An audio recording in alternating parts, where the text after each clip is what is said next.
Hi guys, welcome back to my channel. Today I'm going to show you how you can edit the league in EA Sport FC Mobile 24.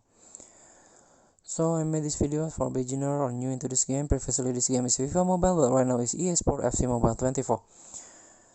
Let's get started by tapping the leagues. And if you create the leagues, it will be your starting page of my league.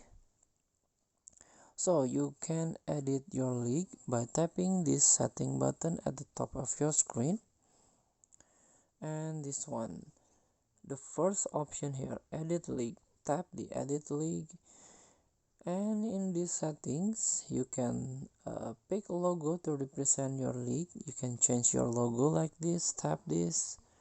There are a lot of logo here, and also you can change your league name.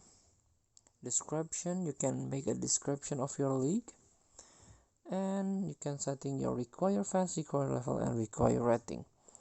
Thank you for watching. Don't forget to comment, like, and subscribe as well. Thanks button below. Enjoy the game.